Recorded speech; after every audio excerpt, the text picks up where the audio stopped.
Welcome back into another episode of the Champion Standard Podcast.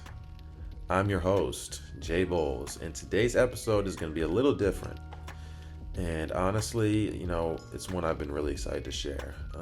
We made it through our first 5 episodes, and along the way, I've had the chance to sit down with some incredible guests, athletes, teammates, friends.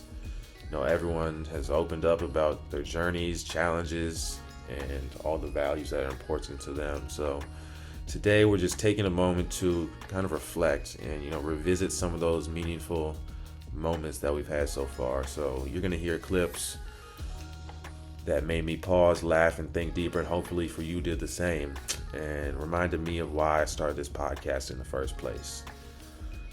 Whether you've been rocking with us from day one or you're just now discovering the Champion Standard Podcast, this episode is going to be a perfect place for you to tap into the energy, the heart, all the realness that comes out of these conversations. So this really isn't just going to be a highlight reel. It's going to be a snapshot of what it means to grow, compete, and lead with purpose. So without further ado, let's get into it, and I hope you enjoy this new episode. If you could say one thing that people don't realize or know about a college football player, what would you say that is? We're humans too. Yes, we're large. Yes, we live. Yes, we're bigger than the average human. We're humans too. Smile, hey, come up, ask us a question. We people we trust. We don't bite. 9 times out of 10, you gonna end up in a conversation with an athlete, and you just gonna chat it up. Like it's all cool vibes. Trust. It's all cool vibes. It's not no. I'm a student there athlete. I can't go talk to them about it. People come and ask me questions all the time. You can ask me any type of questions you want. Don't ask me no betting questions. I'll turn you away so fast. You ask me about sports betting or anything that got to do with betting, I'll literally turn a cold shoulder. I'm not going to go into that again, but I would say another big thing is kind of just the little things that we do outside of practice, outside of meets, when we're not a student athlete, kind of just going, when we're just a student, going to class and doing your homework, eating correctly, sleeping a long time, even having fun on the weekends, you don't want your life to just be your sport. I would say kind of acknowledging the fact that you're not just an athlete, you're also a student. So you want to go, you want to do your homework. I think that's important. Because I feel like part of it is kind of how you do one thing dictates how you do everything. So if I slack in class, then that might translate to the track, right? So I think I got to do 100% in every area. But also, having fun outside of track, outside of student life, or going out to a party every once in a while. It doesn't mean go get drunk, go get wasted, miss practice the next day. But you can still go to a party and have fun and still be able to perform your best at practice and perform your best at the meet. So as far as track and content creation, across all your platforms, how do you balance training, eating, content creation? Because I know it's a busy schedule, just track wise and academically, but just kind of talk about how that you're able to balance all those. Man, it's track, school, content, but you gotta think about it, bro. It's 24 hours in a day. And that's what a lot of people don't realize. Bro, we got 24 hours. So I go to practice for about 3-4 hours a day. And after track practice, I'm done with track for the day. That's it. I ain't bringing that home with me. I ain't going out thinking about track everywhere I go. I just do that at practice and I just be what it be. Or if I have a meet, I run at the meet. If I run good, I run good. If I don't, we just gonna run better the next time. I'm not over dwelling on just track. And then also with the content, I come home, I do the content for an hour, 2 hours, 3 hours, however long I do it, and it just be what it be then. So just realizing that there's 24 hours in a day and there's enough time to pretty much do everything as long as you make time. A lot of people, well, not even just a lot of people, everybody, you make time for what you feel is important. So all of these things are important, so I just make time for all of them. And was that for you right when you started the content, you were able to kind of just get that in your mind, or is that evolved over time? Yeah, it's I think when I first started, I was realizing that there's a lot of time in a day. There's a lot of time. Even with 10 minutes, you can do a lot with 10 minutes. So yeah, I realized that from the beginning. Yeah, no, that's great, because I know some people that have trouble even just with one of those aspects, and they gotta plan their schedules around just one thing. So I really think that's an important message. 24 hours, a lot of time to do a lot of stuff. So that's great advice for sure. And you kind of talked about that moment where you hit 100K followers on Instagram, and you also talked about at the beginning how content creation has always been kind of a dream of yours and something you wanted to pursue. What kind of started your passion for content creation, and what made you start sharing your journey with the rest of the world? Content creation, I can't tell you what it was specifically. I just loved entertainment. And I think around my freshman year of high school or of college, I realized like I'm an entertainer. Like I can be entertainer. Like the way my personality is, I can show this to people and people can like it. In terms of sharing my journey, it's nothing new. I've been doing this since high school. I used to during like quarantine, I would film myself training and I would like post it on my Instagram, and like maybe my 10 friends on there would like it, and maybe one person would comment and be like, keep going, you know. I've always been sharing it. It's just that last year, it was December 2023, like December 31st or 30th, I took a very more intentional approach to sharing that in a way that sparked virality and exposure and all of that. And I really just took a more strategic approach to it. And once I did that, that's when everything boomed. But everything has always been there. The foundation for my knowledge on track, my passion to share myself and my journey, and also just my own personality has always been there. But this was the first time I took a very intentional and direct approach about it. And we see what happened now. I'm here. Okay, I know you've broken some records, but has there been like a specific moment where you were like, okay, this is where I belong, this is my place to be? And yeah, I will say the 300 record, when I just looked at the time, I knew I could get that because I ran 34.7 in a time trial. Like literally, I was like, okay, the 300 record, it was like 35 something. I knew I could get that. And then I broke the 200 record, and I'm just like, I didn't even know I did it. You know what I mean? I wasn't even looking at all the records like that. I literally just get in the blocks and run. You know what I mean? This is just another day at the office, just getting the bar. Oh, I broke the record too. That's nice. You know what I mean? Can't be mad at that. But it was making me think like, okay, if I got the 2 and 3, might as well just try and go for the 4, right? So, I mean, you can always have that mentality in there. And yeah, like I was thinking to myself, well, yeah, this is where I belong. This is the hard work that I've put in that is shown as to why I'm getting these results that I am now. The goal is to just stay grounded and stay positive and just keep working through that. I would just say to not letting that get to your head is also a big thing as well. Is there one thing that you do behind the scenes that kind of prepares you that maybe you just started doing in college that maybe you learned or maybe you saw, but just like share with us any kind of behind the scenes insights into how you prepare for your races? And I would just say stretching for one, very important. A quality warm-up is so important. You can't, rushing through a warm-up is just so bad. You just don't want to do that. It causes injury, it causes strain. It's just not worth, you know what I mean? Making sure you're hearing your body, you know how your body feels, and knowing what you could do and produce. For me, I just remember when I got hurt those times, stretching is very important. I try to at least stretch twice a day because your bodies are active a lot. You're in the weight room. I remember during fall training, we were in the weight room a lot more than we are now, but still, that's still not an excuse to not try and stretch and roll out and get that in. You know, having gone through like some injuries myself, I know it can be sometimes hard to keep that same motivation even though, you know, you're trying to get back, but just kind of explain how you're able to kind of still stay positive and stay motivated to get back on the track and like, you know, get better even though you might not be able to do everything that you want to do when you're injured. Honestly, like, it's definitely not easy. A big thing for me is like I've never really struggled with my own like self-confidence, and I always feel like that I'm able to do whatever I put my mind to. Like I believe that I can, you know, run fast, run these times, and that like as long as I do what I'm supposed to be doing, eventually it's gonna come. Like last year, I had a hamstring injury most of the season, and I didn't do what I wanted to do that season, obviously. I mean, but you know, I kept trusting in my process, obviously trusting in God. And I mean, that would just help me get through it. But just talk a little bit about like the mental part of that. I know you said that was like a hard time just for a lot of reasons, but specifically the injury. Talk about how, you know, kind of the ups and downs with that and how you still managed to get through it and still come out with some relative success, even though it's maybe not what you wanted in the end, but yeah, at least you were able to push through it and still do what you want to do in the future. Yeah, that's a good question, man.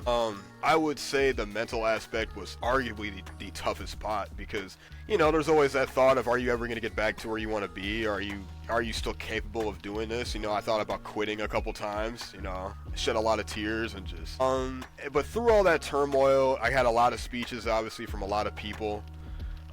It did feel like I had some coaches give up on me, though. I'm not going to say their names, but we ended up working out our relationship through the end. But that was that aspect, throughout all the hardship and anger and frustration, I still managed to just I was just telling myself, just don't give up. Keep going, don't quit.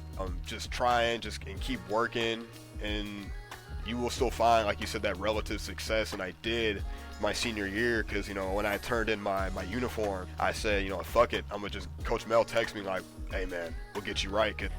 In the summer season, you only get about 2 to 3 weeks, and then you get regionals and it's nationals, and I got put through some hell workouts through that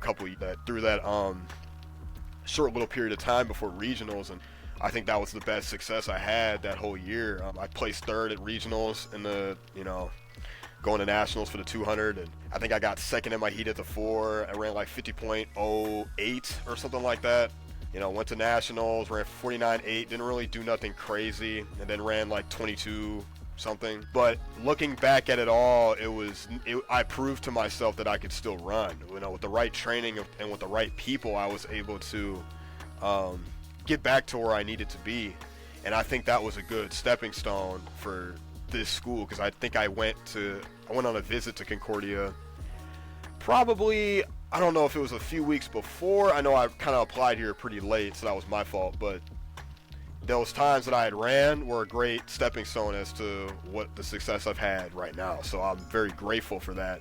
And I think through all that, it was just not giving up and just showing myself I can still do it. You got to push through it no matter what's going on. If you want to just talk about some of those obstacles, I think that's really important just for a lot of different athletes. I say week 0, I strained a lot of ligaments in my foot, so I wasn't able to play week 0 for football. Week 0 coming out for my true freshman year. If I would have to play that game, I believe I was told that I would have been out with the squad that year. Now, we don't know because none of it happened. Just that thought is what kept me going. That perseverance to just continue pushing. And the second obstacle I say is I lost 3 family members in back-to-back weeks in October. I lost my grandmother beginning of October. Next week, I lost my grandfather, and the week after that, I had my cousin tomorrow get murdered. So just dealing with that, and then just that constant mental battle of, is my best going to be good enough? Is my best going to be enough to get me to my goals and my dreams? If my best isn't enough, what can I do to make sure that my best is? Yeah, that's really interesting. Just talk about if there was any specific people or different kind of resources you used that kind of helped you get through that and kind of get to where you two are now. I would say all the support staff, all the staff, my position coach. We do have a counselor therapist on the team, so I would say her. I go see her every week.